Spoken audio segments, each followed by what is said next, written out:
तुम्ही ते डेरिव्हेशन केलं मागचं व्यवस्थित एनर्जीचं? तुम्हाला डाऊट्स असतील तर विचारत जा. थोडं आपण स्पीड बुस्टअप करतोय, बट तुम्हाला डाऊट्स असतील तर तुम्ही विचारा. आपण एक एक्स्ट्रा सेशन वगैरे घेऊ त्याच्यावरती, काय अडचण नाही. आणि महत्वाच्या पोर्शन कडे लक्ष द्या. तुम्हाला एक पीडीएफ पाठवली मी प्रिव्हियस इयरची, ते प्रिव्हियस इयरच्या पीडीएफ वरती फोकस ठेवा, कारण तेच क्वेश्चन रिपीटेटिव्हली विचारले जातात. ओके.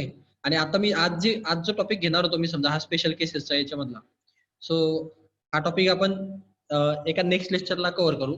सध्याला टेम्पररी हा याचा टॉपिक स्पेशल केसेसचा सिंपल पेंडुलमचा हा टॉपिक तुम्हाला 12th मध्ये पण आहे, सेकंड पेंडुलम सुद्धा 12th मध्ये आहे. सो त्याच्यामुळे जास्त त्याच्यावर लक्ष द्यायची गरज नाहीये. कोनिकल पेंडुलम, सिंपल पेंडुलम आपण पाहणार आहोत सर्क्युलर मोशन मध्ये. आणि त्याच्यानंतर हा जो टॉपिक होता आपला 5.14, त्याच्यापैकी हा जो magnetic vibration in uniform magnetic field हा टॉपिक आहे का आपल्या सिलेबस मध्ये? आहे वाटतं, आहे ना? 13 पर्यंत आहे. 14 आणि 15 कॅन्सल केलेलं आहे त्यांनी. ओके. सो हे दोन टॉपिक सध्याला राहू द्या. ओके, याला टेम्पररी आपण थोडंसं बायपास करू. आज आपण न्यू चॅप्टर स्टार्ट करू थोडंसं. याला मी संडेला एक लेक्चर घेऊन मागचा टॉपिक कव्हर करेल. ओके. हो सर. तसं काहीतरी करू आपण. ते म्हणजे इझी, ते तुम्ही जरी वाचलं तरी समजून जाईल तुम्हाला. फक्त एवढं आहे की आपल्याला तो टॉपिक जरा नंतर घ्यायचा. ओके. तुम्ही या केसेसकडे जर लक्ष दिलं ना नीट, तर तुम्हाला इझिली समजून जाईल. कारण त्याच्यामध्ये फक्त काय करायचंय, maximum kinetic position, maximum energy असेल तर फक्त त्या ठिकाणी डिस्प्लेसमेंट झिरो टाका, किंवा व्हेलॉसिटी झिरो टाका. मी ते डायग्राम म्हणून सांगितलंय तुम्हाला कुठल्या पोझिशनला काय झिरो असतं, काय असतं. डिस्प्लेसमेंट आणि एक्सेलरेशन जवळपास सारखं चालतं, व्हेलॉसिटी उलटी चालते. तेवढंच फक्त लक्षात ठेवून त्याच्यामध्ये टाकायचे बस. त्याच्यानंतर तुम्हाला एक व्हॅल्यू भेटून जातात. मी घेईन तो पार्ट, पण आज नाही घेणार, नेक्स्ट लेक्चरला घेऊ. त्याला या टॉपिकला बायपास टाक. आज नंबरिंग करताना तो नंबर लक्षात राहू दे. ओके, लेक्चरचा मागचा. आणि जेव्हा मी पुढे शिकवेल तेव्हा त्याचं नंबरिंग पुढे कर. ओके.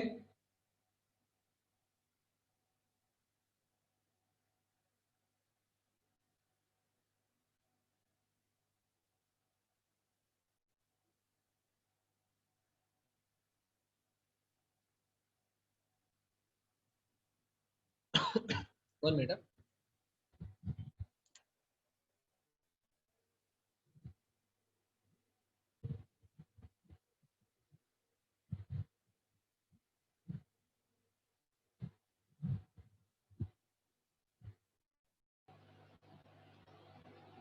ठीक आहे. इकडे पहा, सुपरपोजिशन ऑफ वेव्हज. या टॉपिकला हा त्याच्या पुढचा टॉपिक आहे बघ, ऑसिलेशनचा नेक्स्ट टॉपिक आहे सुपरपोजिशन ऑफ वेव्ह. सुपरपोजिशन हा कॉन्सेप्ट आधी समजून घ्या. सुपर इम्पोज होणं किंवा सुपर पोझिशन होणं याचा अर्थ असतो दोन वेव्ह एकमेकांवरती म्हणजे ओव्हरलॅप होणं.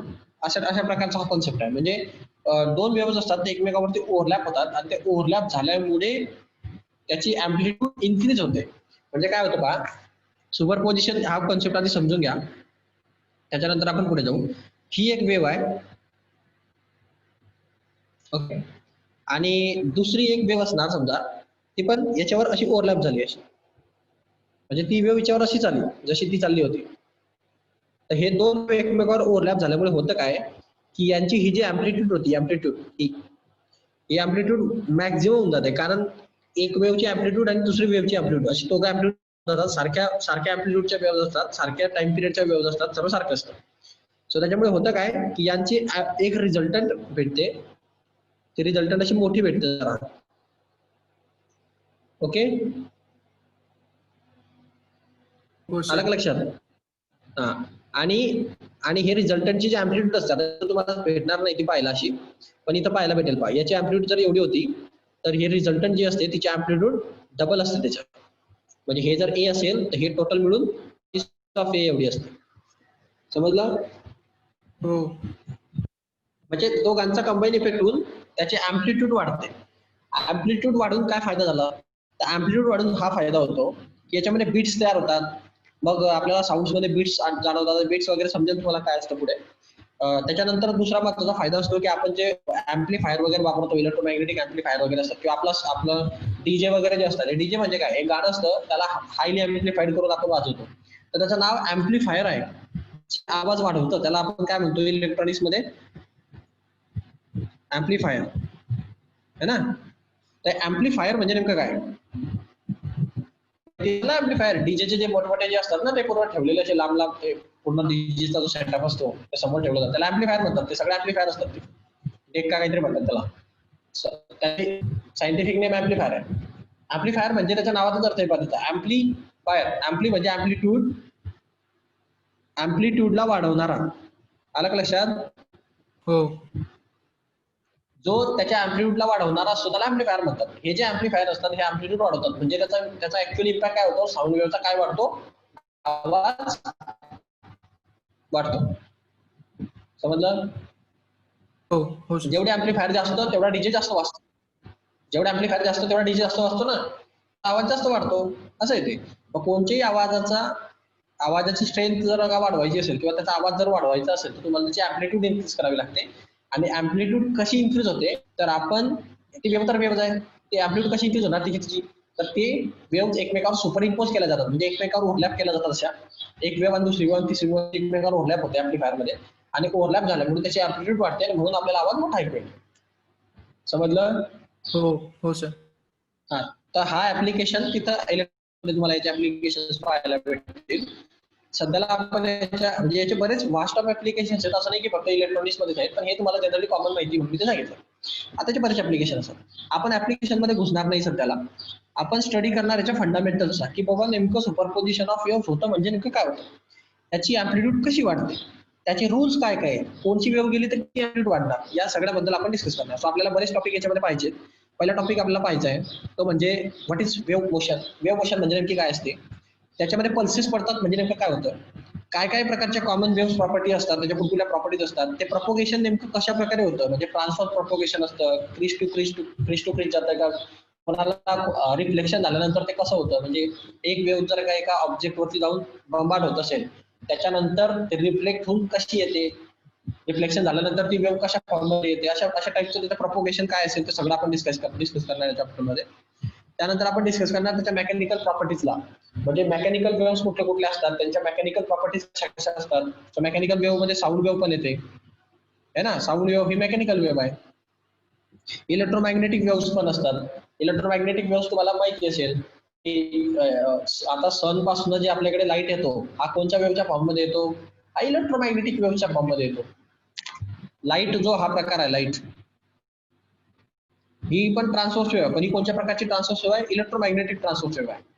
इलेक्ट्रोमॅग्नेटिक ट्रान्सव्हर्स वेव्ह असते ती तिकडनं आपल्याकडे येते, त्याच्यासोबत एनर्जी वगैरे कमी होते. त्याचं एक नॉमेनक्लेचर आहे. हे पण एक मेकॅनिकल वेव्ह पण वेगळं नॉमेनक्लेचर आहे. सो असं आपण मेकॅनिकल वेव्ह, इलेक्ट्रोमॅग्नेटिक वेव्ह, त्याच्या प्रपोगेशन कसं होतं, काय काय नाही, त्याच्या प्रॉपर्टीज काय काय असतात, मोशन म्हणजे काय, अशा टाईपचं डिस्कशन या पूर्ण चॅप्टरमध्ये होईल. त्यानंतर तुम्हाला डिफरन्स सांगितला जाईल मेकॅनिकल वेव्ह आणि इलेक्ट्रोमॅग्नेटिक वेव्ह मध्ये काय डिफरन्स असतो, एकमेकांमधनं त्या कशा कन्वर्ट होतात हे पण आपल्याला याच्यामध्ये आपल्याला पाहायला भेटेल. त्याच्यानंतर आपण सर्वात शेवटी साऊंड वेव्हचा स्टडी करणार आणि साऊंड वेव्हचे ऍप्लिकेशन मी तुम्हाला सांगितलं ते ऍम्प्लिफायर वगैरे असे बरेच साऊंड वेव्हचे. साऊंड वेव्ह तुम्हाला बरेच ऍप्लिकेशन पाहायला भेटतात. सोनार इन्स्ट्रुमेंट तुम्हाला पाहायला भेटतं, तुम्हाला रडार इलेक्ट्रोमॅग्नेटिक वेव्हवर डिपेंड आहे, सोनार हे साऊंड वेव्हवर डिपेंड आहे, अल्ट्रासॉनिक वेव्हवरती, असे बरेच ऍप्लिकेशन आपल्याला साऊंड वेव्हमध्ये पाहायला भेटतात. सो आता या चॅप्टरचं तुम्हाला समजलं असेल की आपल्याला स्टडी काय करायचं. हे डाऊट याच्यामध्ये? ओके,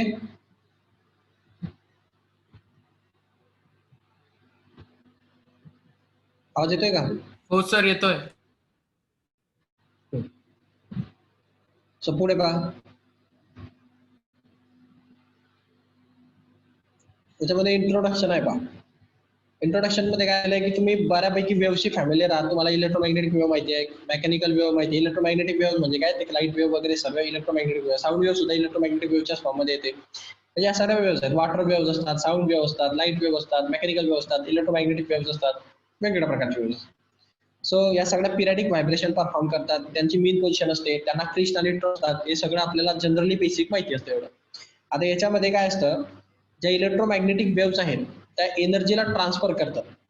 म्हणजे तुम्ही जर पाहिलं तर हीट एक एनर्जी आहे, कारण हे बघा वेव्ह जी असते ते फक्त वेव्ह नुसती जात नाही, त्याच्यासोबत ती कॅरी करते. कशाला कॅरी करते?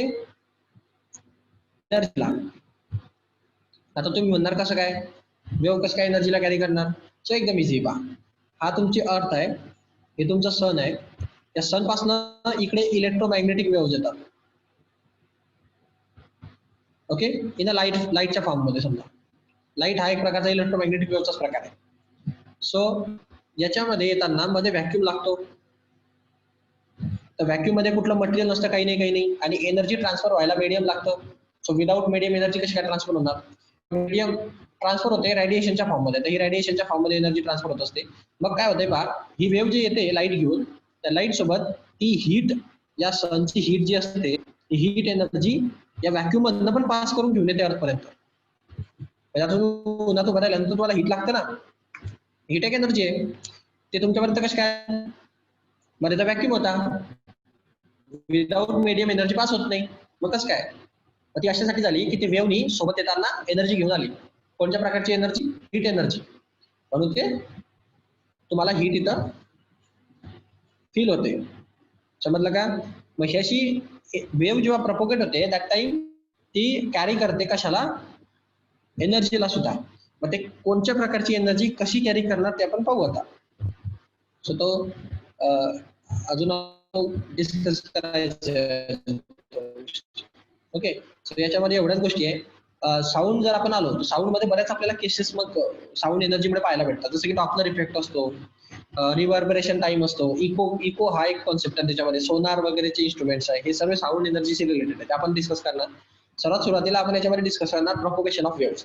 ओके, वेव्सचं प्रोपोगेशन कसं असतं, म्हणजे ती कशी ट्रॅव्हल होते. तर पहिली गोष्ट ही महत्वाची.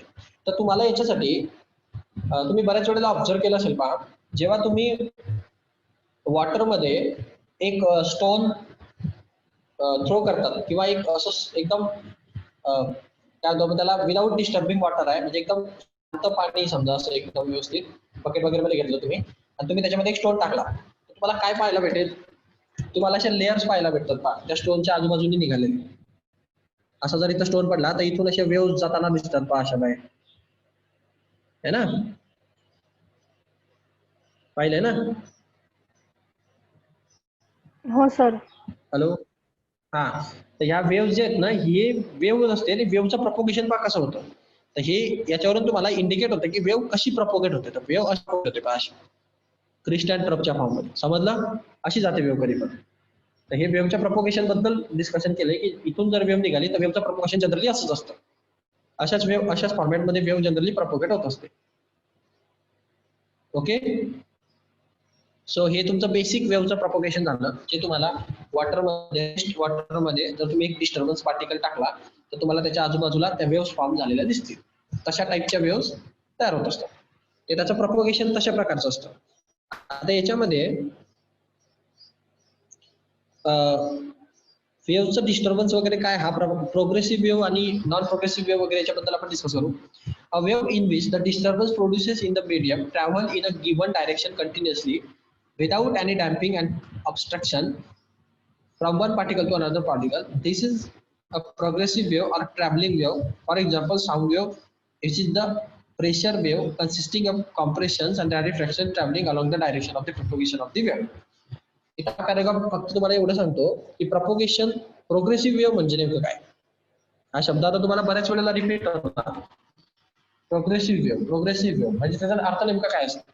तर प्रोग्रेसिव्ह वेव्हचा मिनिंग असतं, जर तुम्ही एका ठिकाणी डिस्टर्बन्स क्रिएट केला, त्या डिस्टर्बन्समुळे त्या मीडियममध्ये एक वेव्ह ट्रान्सफर व्हायला लागते, जी एका डायरेक्शन कडून कंटिन्युअसली दुसऱ्या डायरेक्शनकडे ट्रॅव्हल होत राहते.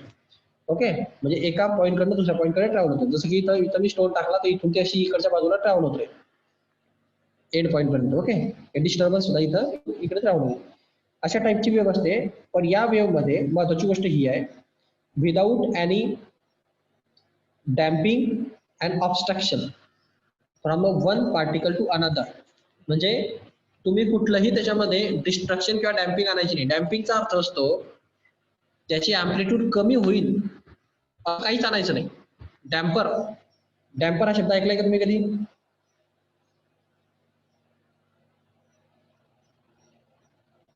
डॅम्पर इंग्लिश मध्ये याचं मिनिंग काय असतं डॅम्परचं? डंपर म्हणतात त्याला कोणी कोणी, डंपर म्हणतो ना आपण, डॅम्पर काय मिनिंग असतं याचं? हॅलो, आवाज येत नाही का? हॅलो. सर ते असं वल्ल करून ठेवणं डॅम्पिंग. नाही नाही तसं नाही येते बाळांनो. तो विषय असा आहे की डंप करणं याला काय म्हणता तुम्ही इंग्लिशमध्ये? डंप करणं म्हणजे नेमकं काय? फेकून देणं किंवा जिथं खराब खराब ठिकाणी टाकून देणं त्याला डंपर म्हणतो आपण. जिथं आपण असं सोडून देतं आता कमी करतो त्याची व्हॅल्यू कमी करणाऱ्याला आपण डंपर म्हणतो. डंपिंग करणं म्हणजे व्हॅल्यू कमी करणं अशा टाईपचं त्याचं मिनिंग आहे. सो डंप करणं कोणती गोष्ट सोडून देणं, त्याची इम्पॉर्टन्स कमी करणं, त्याला डिक्रीज करणं, अशा ठिकाणी हा डंपिंग निगेटिव्ह वर्ड वापरला जातो. हा डॅम्पिंग हा शब्द तिथून आलेला आहे. तर डॅम्पिंग हा शब्द जर आपण फिजिक्समध्ये यूज करणार, डॅम्पिंग हा शब्द जर फिजिक्समध्ये यूज करणार तर लक्षात ठेवायचं की जर कुठलीही वेव असेल, ओके, ही जर एक वेव आहे तर ह्या वेवची जी अँप्लिट्यूड आहे, ही अँप्लिट्यूड असते याला आपण काय म्हणतो? अँप्लिट्यूड म्हणतो.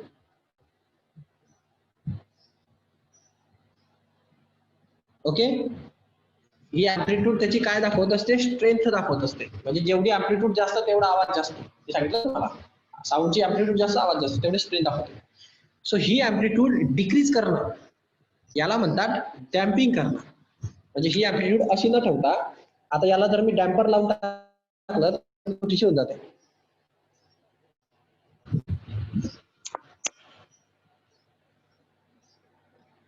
तेव्हा अँप्लिट्यूड कशी झाली? डिक्रीज झाली. आलं लक्षात? हॅलो, आवाज येतोय का? हो सर. हा, तर लक्षात ठेवा डॅम्पिंग करणं म्हणजे अँप्लिट्यूडला डिक्रीज करणं आणि सर्वात परफेक्टली डॅम्पिंग म्हणजे अँप्लिट्यूड 0 असं म्हणजे बिलकुलच त्याला अँप्लिट्यूडच नाही, अँप्लिट्यूड 0 असलेली एक गोष्ट समजा, अशा टाईपचं समजा. सो जे डम्पिंग लावलेले असतात जे अँप्लिट्यूड 0 करतात असं कोणीच नसायला पाहिजे. म्हणजे हे डॅम्पिंग इन्स्ट्रुमेंट म्हणजे काय असतं? जे अँप्लिट्यूडला 0 करतात, म्हणजे अँप्लिट्यूड राहू देत नाही, ते कमी कमी करतात अँप्लिट्यूडला. आता याचे ऍप्लिकेशन कुठे आहे? तुमच्या गाडीचे जे शॉपक आहेत, गाडीचे शॉपक असतात ना, 4 व्हीलरला 2 व्हीलरला शॉपक असतात ना गाडीला, माहिती ना शॉपकचं काय काम असतं? काय काम असतं शॉपकचं? हुशार असतं. काय काम असतं शॉपकचं?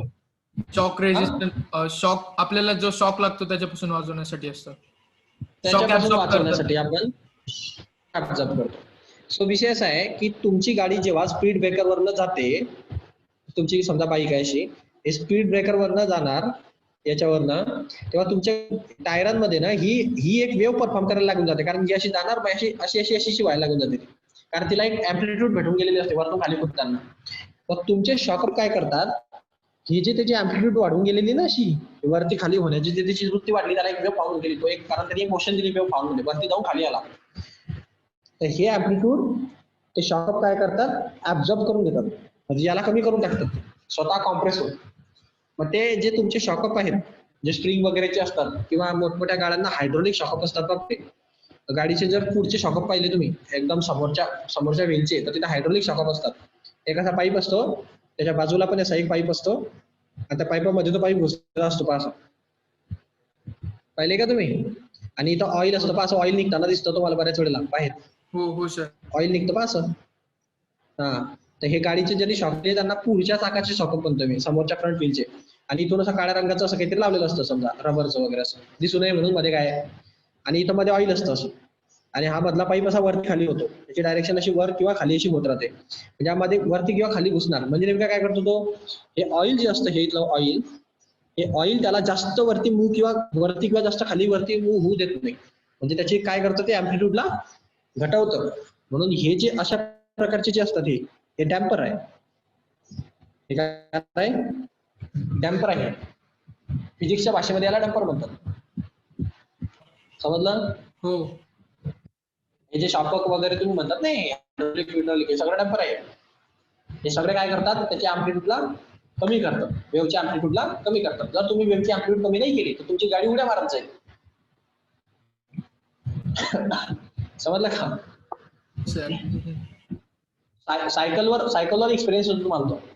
सायकलवर स्पीड ब्रेकरवर गेल्यानंतर सायकलवर असं 2-4 वेळेस झटके बसत असे वरती खाली, आणि गाडीवर तो झटका बसत नाही, गाडी ऍब्सॉर्ब करून घेते. नेमकं काय झालं?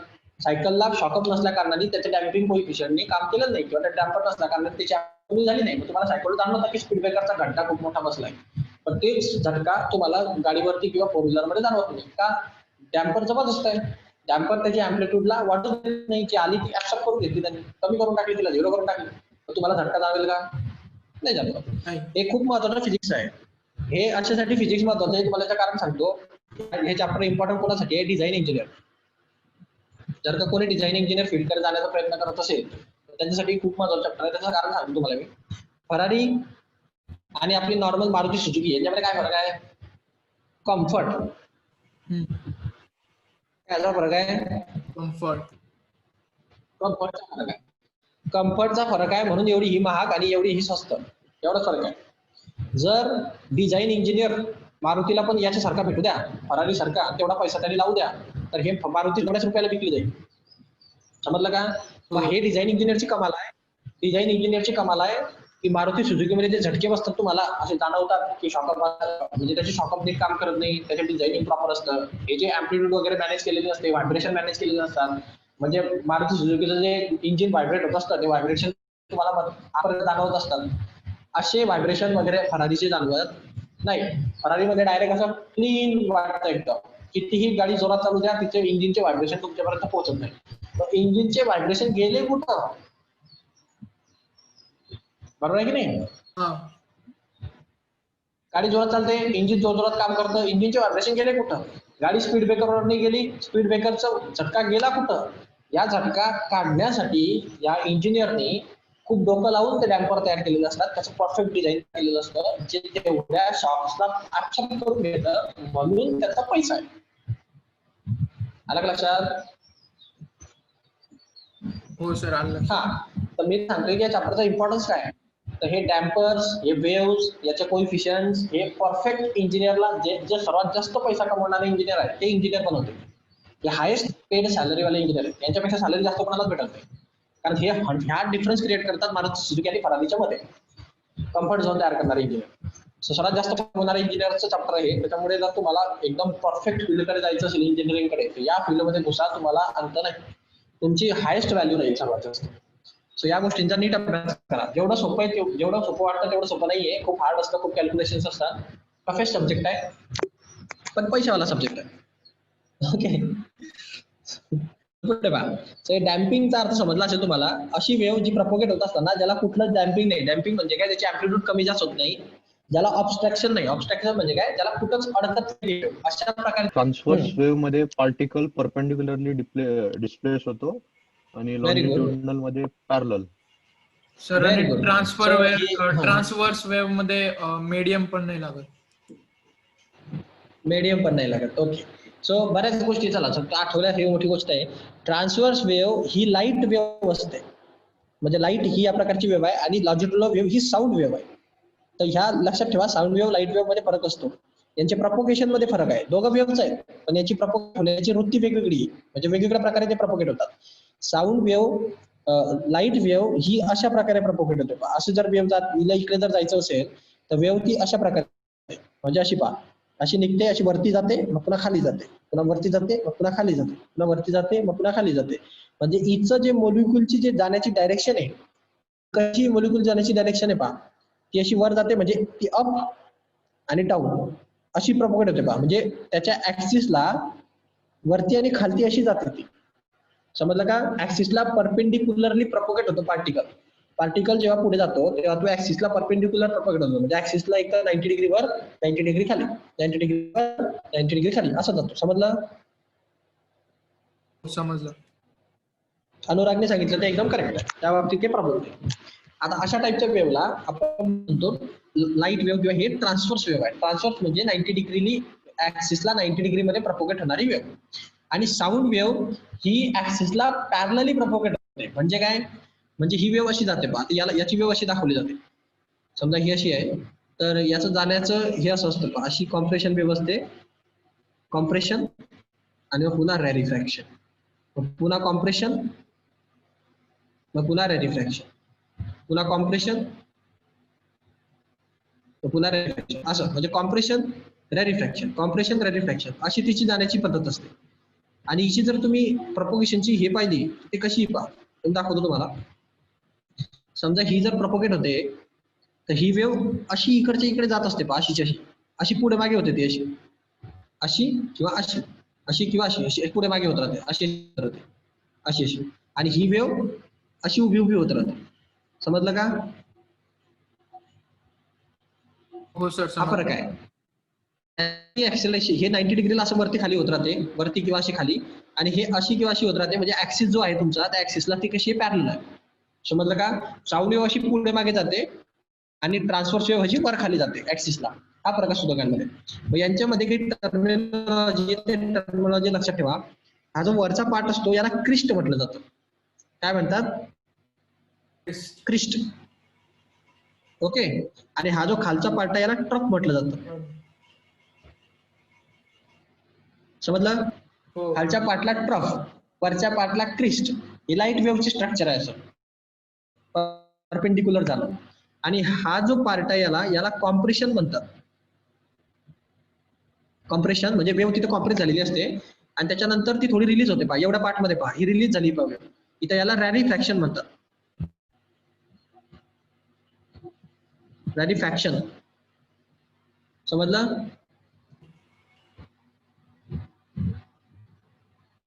समजलं का? तर लाईट वेव्ह क्रिस्ट आणि ट्रफच्या फॉर्मॅटमध्ये पुढे जाते.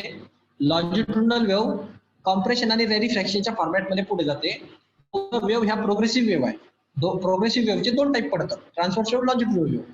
ट्रान्सव्हर्स वेव्ह हा लाईटचा प्रकार आहे, लॉंजिट्युडिनल वेव्ह हा साऊंडचा प्रकार आहे. साऊंड वेव्ह मध्ये कॉम्प्रेशन रॅरिफॅक्शन असं होत राहतं. म्हणजे एका ठिकाणी वेव्ह कॉम्प्रेस होते, पुन्हा थोडीशी रिलीज होते, पुन्हा कॉम्प्रेस होते, पुन्हा रिलीज होते. म्हणजे ते मॉलिक्युल असे जवळ दूर जवळ दूर जवळ दूर असे जात राहतात. याच्यामध्ये मॉलिक्युल वर खाली वर खाली वर खाली असे जात राहतात. असा तो फरक असतो. आता तुम्हाला मी जे एक्झाम्पल देणार आहे ते एक्झाम्पल साऊंड वेव्हचं देणार आहे. साऊंड वेव्ह मध्ये तो हे शब्द वापरेल पहा, कॉम्प्रेशन आणि रॅरिफॅक्शनच्या फॉर्मॅटमध्ये ते प्रपोगेट होते. म्हणजे समजलं पाहिजे तुम्हाला कॉम्प्रेशन म्हणजे काय, रॅरिफॅक्शन म्हणजे काय. समजलं? हा. जर मी ट्रान्सव्हर्स शब्द वापरला तर मी तर क्रिस्ट हा शब्द वापरतो म्हणजे माझी वरचा भाग, आणि ट्रफ हा शब्द वापरतो म्हणजे माझा खालचा भाग. असं लक्षात ठेवायचं. क्रिस्ट म्हणजे वरचा, ट्रफ म्हणजे खालचा. कॉम्प्रेशन म्हणजे जवळजवळ, रॅरिफॅक्शन म्हणजे दूर. लॉंजिट्युडिनल वेव्ह मध्ये कॉम्प्रेशन रॅरिफॅक्शन असतं, ट्रान्सव्हर्स वेव्ह मध्ये क्रिस्ट आणि ट्रफ असतं. स्क्रीनशॉट घेऊन घेतला असेल तर मी रफ करतो. घेतला? ठीक आहे. तर हा प्रकार तुम्हाला इथं पाहायला भेटला असेल.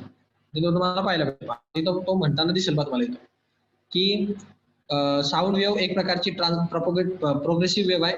ती एक प्रकारची प्रेशर वेव्ह सुद्धा आपण त्याला म्हणू शकतो, कारण तिथं कॉम्प्रेस आणि रॅरिफॅक्शन होतं, कॉम्प्रेशन होतं ना, म्हणून त्याला प्रेशर वेव्ह सुद्धा म्हटलं जातं, कारण कॉम्प्रेस करतं ते. त्याच्यामध्ये कॉम्प्रेशन आणि रॅरिफॅक्शनच्या फॉर्म मध्ये ही वेव्ह ट्रान्सफर होते एका डायरेक्शन मध्ये. त्या वेव्हला आपण प्रोग्रेसिव्ह वेव्ह म्हणतो. समजलं? हो हो सर. कॉम्प्रेशन रॅरिफॅक्शन मध्ये प्रमुख. आता हे कॉम्प्रेशन रॅरिफॅक्शन हे सगळे शब्द मी क्लिअर करतोय. डॅम्पिंग म्हणजे काय, कॉम्प्रेशन म्हणजे काय, प्रोग्रेसिव्ह म्हणजे काय, हे सगळ्यांकडे नीट लक्ष ठेवा, कारण हे वर्ड आता फ्रिक्वेंटली यूज होणार. तर मी डायरेक्ट शब्द वापरेल कॉम्प्रेशन, तर तुम्हाला समजलं पाहिजे मी कॉम्प्रेशन म्हणजे काय म्हणतो, मी प्रोग्रेसिव्ह म्हणजे नेमकं काय म्हणतो. ओके. याच्यामध्ये तुम्हाला बोर्डला येण्याचे चान्सेस याला जास्त आहेत की properties of the progressive wave काय काय असतात. सो याच्यावरती तुम्हाला हार्डली 2 मार्क्स पर्यंत क्वेश्चन विचारला जाऊ शकतो. सो याला लक्षात ठेवा. आतापर्यंतच्या पूर्ण टॉपिक मध्ये एवढा टॉपिक महत्वाचा आहे. आतापर्यंतचं नॉलेज नाही लक्षात राहिलं तरी चालेल. त्या चॅप्टर मध्ये सुरुवातीला हे नॉलेज नाही लक्षात ठेवलं मागचं जवळपास किती मिनिटचं, 30-20 मिनिटचं, एवढं लक्षात ठेवा पुढचं. याच्यामध्ये प्रॉपर्टीज आहे पहा, प्रॉपर्टी हायलाइट करतो त्याच्याकडे लक्ष ठेवा. Each particle in the medium execute the same type of vibration. Particle vibrate about their mean position performing simple harmonic motion. याच्यामध्ये त्याची पहिली प्रॉपर्टी आहे, जो प्रत्येक पार्टिकल असतो हा एव्हरी पार्टिकल हा काय परफॉर्म करतो, एक्झिक्यूट करतो सेम टाइप ऑफ व्हायब्रेशन, म्हणजे सारख्याच प्रकारचे व्हायब्रेशन तो परफॉर्म करतो.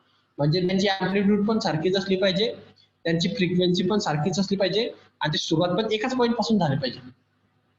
या तीनही गोष्टी सारख्या असलेल्या वेव्हला आपण म्हणतो सेम टाइप ऑफ व्हायब्रेशन करणारी मोशन असते.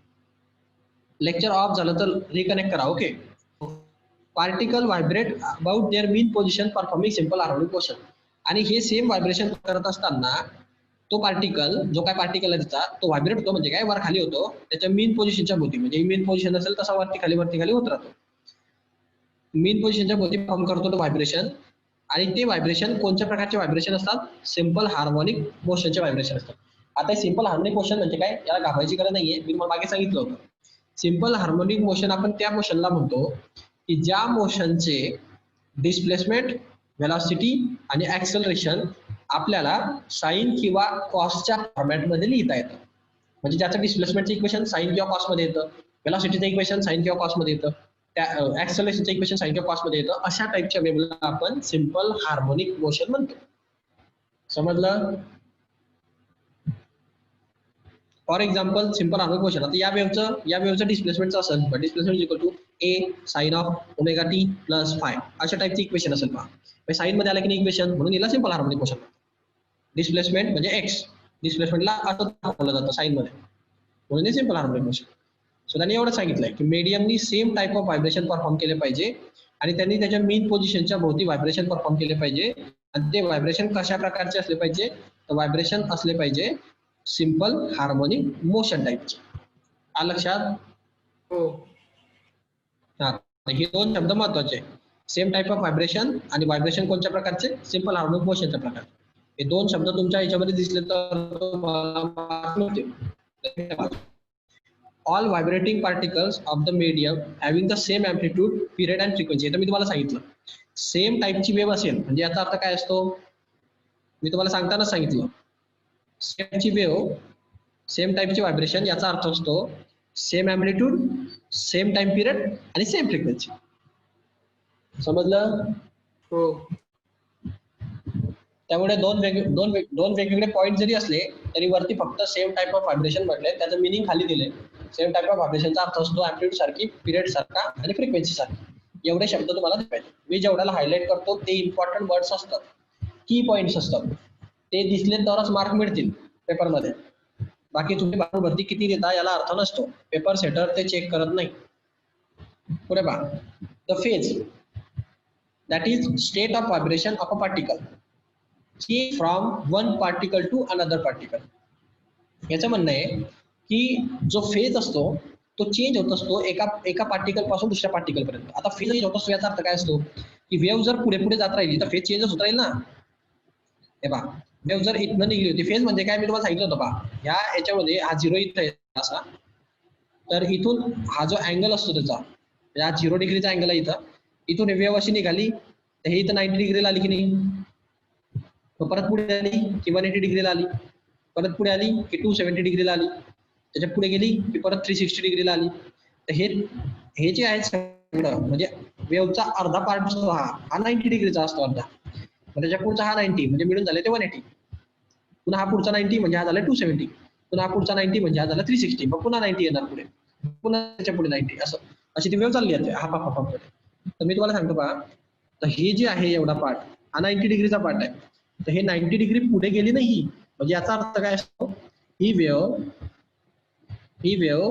90 डिग्री पुढे प्रपोगेट झाली आहे ना, पुढे प्रपोगेट झाली ना ती एवढी, मग याला म्हणतो आपण फेज. सुरुवातीला तुझा फेज 0 होता, आता तो 90 फेज मध्ये आहे, त्याच्यानंतर तो इथं आला की तो 180 फेज मध्ये असेल, त्याच्यानंतर तो इथं आला की 270 फेज मध्ये, इथं आला की 360 फेज मध्ये, त्याच्या पुढे गेला की अजून 90 वाढतील. आलं लक्षात? 450 फेज मध्ये जाईल तो, असं म्हणजे हे अँगल आहे, हे फेज त्याचा कंटिन्युअसली वाढत राहतो. फेज म्हणजे काय, तो अँगल वाढत राहतो, जशी पुढे जाते तसं अँगल वाढतो. आलं लक्षात? आणि हिचा अँगल कंटिन्युअसली वाढत राहील. त्याचं काय कारण, तुम्ही बेसिक पार्ट मध्येच पाहिलं की प्रोग्रेसिव्ह वेव्ह पुढे पुढे जात राहते, ती थांबत नाही, तिला ऑब्स्टॅकल नाही, तिला डंपर पण नाही. म्हणजे ती थांबेल का?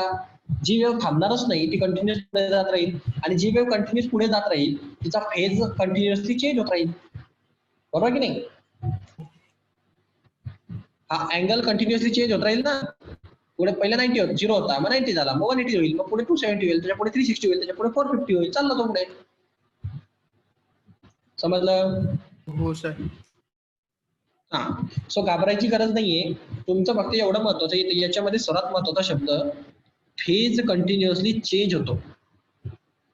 म्हणण्याचा अर्थ की वेव्ह कंटिन्युअसली पुढे जाते, एका ठिकाणी थांबत नाही. Okay, next point, no particle remain permanently at a rest. आता हे पण त्याच्यावरूनच आलेलं आहे, कुठलाच पार्टिकल परमनंटली रेस्टला येऊ शकत नाही. नावातच आहे त्याच्या प्रोग्रेसिव्ह वेव्ह. जी प्रोग्रेसिव्ह वेव्ह आहे ती थांबेल कशी? समजलं का? समजलं का सर समजलं. एकदम सोपं आहे. सो एवढं लिहायचं तिथं, no particle remains permanently at rest. कुठलाच पार्टिकल परमनंटली काही वेळासाठी थांबू शकतो तिथं, पण परमनंटली कधीच रेस्टला राहणार नाही. कारण तो जर रेस्टला थांबला तर ती वेव्हला आपण प्रोग्रेसिव्ह वेव्ह न म्हणता आपण त्याला स्टेशनरी वेव्ह म्हणणार. स्टेशनरी वेव्ह एक टॉपिक घ्यायचा आहे तुम्हाला पुढच्या चॅप्टर मध्ये. तो स्टेशनरी वेव्ह हा टॉपिक जो असतो, ही पण एक प्रकारची वेव्ह असते, पण थांबलेली वेव्ह असते. समजलं? समजलं. नावाचं झालं त्याचा अर्थ. स्टेशनरी म्हणजे थांबलेली. तर काही वेळासाठी जेव्हा वेव्ह थांबते तिला स्टेशनरी वेव्ह थांबते कशी ते पुढच्या वेळेस सांगेल मी नेक्स्ट चॅप्टर मध्ये. आता सध्याला आपण फक्त प्रोग्रेसिव्ह वेव्हचा स्टडी करतोय. तर जी वेव्ह थांबेल, रेस्ट घेईल काही टायमासाठी पण किंवा परमनंटली थांबून जाईल, त्या वेव्हला आपण म्हणणार स्टेशनरी वेव्ह. आणि जी वेव्ह थांबत नाही तिला आपण म्हणणार प्रोग्रेसिव्ह वेव्ह. सो ही वेव्ह प्रोग्रेसिव्ह असल्यामुळे थांबणार नाही, पुढे कंटिन्यू होत राहील. Each particle come to the rest momentarily while at extreme position of the vibration. मग इथं परमनंटली हा शब्द का वापरला त्यांनी? हा शब्द महत्वाचा आहे. परमनंटली म्हणतो तो, म्हणजे काही टायमासाठी वेव्ह थांबू शकते. समजलं का?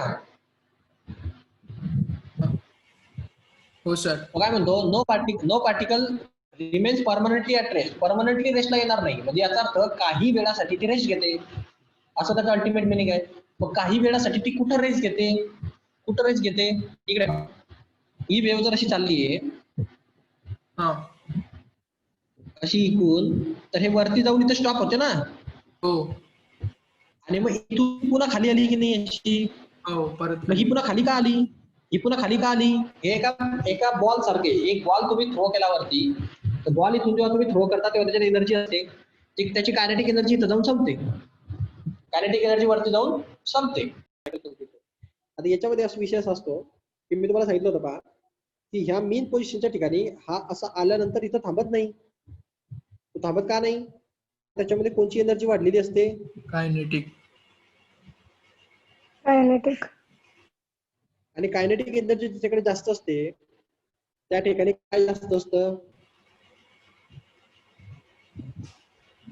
वेलोसिटी जास्त असते ना. हा. बरोबर आहे ना. त्यात सर्वात फास्ट तो कुठं दिसेल तुम्हाला?